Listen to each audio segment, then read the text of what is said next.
মই দুলীয়াজান বিহুতলিত আছোঁ। ইয়াতে মেগা লোন কাম এক্সচেঞ্জ মেলা হৈ আছে। ইয়াতে আপোনাৰ যদি পুৰণা বাইক আছে, বাইকখন আপুনি ইয়াতে লৈ আহক আৰু তাৰ এটা ভেলু দিব তেওঁলোকে।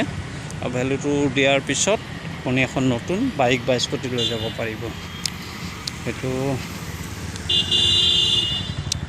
যদি সুবিধা হয় তেতিয়াহ'লে আপোনালোকে লৈ লওক। আৰু মই নিজৰ এখন বাইক আছে, ছুপাৰ স্প্লেণ্ডাৰ, পুৰণা 15 বছৰ হৈ গ'ল। তাৰপিছত ৰেজিষ্ট্ৰেশ্যন কৰিছোঁ, সেইখন দিবৰ কাৰণে মই আচলতে ইয়াতে আহিছোঁ।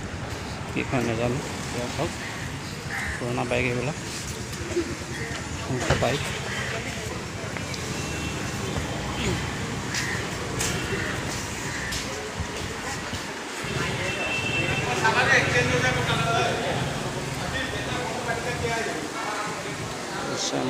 হোণ্ডা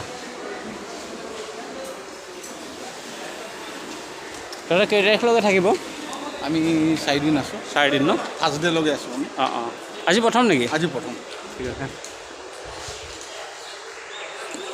মোৰখন সুধিলা নেকি তুমি? 4 বছৰ কৰিলে 3032 মানকৈ আহে। 3032? 4 বছৰ কৰিলোঁ মানে কিমান দিব দাম? 10,000 দিব সেইখন? 10,000 দিব। ঠিক আছে।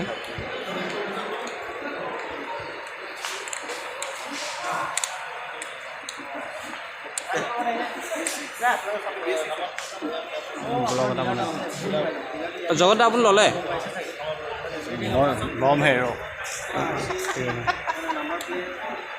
চাওক, এই ফাইনেন্সৰ মানুহসকল বহি আছে। তেখেতসকলে নিৰ্দিষ্ট বনাই দিব। তাৰপিছত আপোনালোকে অসংখ্য বাইক, স্কুটি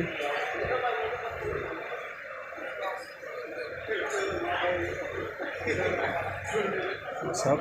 মই নিজৰখন দিম বুলি ভাবিছোঁ। আচলতে আজি মই নাহিলোঁ, মই মোৰ লগৰটোৰ লগত আহিলোঁ ডিউটি। চাওক, লোন কাম মেগা অফাৰ বুলি কৈছে তেওঁলোকে, এক্সচেঞ্জ অফাৰ। ভিডিঅ'টো চাই আপোনালোকে যদি ভাল পায়, লাইক, কমেণ্ট, শ্বেয়াৰ আৰু ছাবস্ক্ৰাইব কৰিব। আৰু মই এই ইনফৰমেশ্যনটো যে দিলোঁ তাৰ কাৰণে আপোনালোকে নিশ্চয় মোক ধন্যবাদ দিব লাগিব। Bye bye.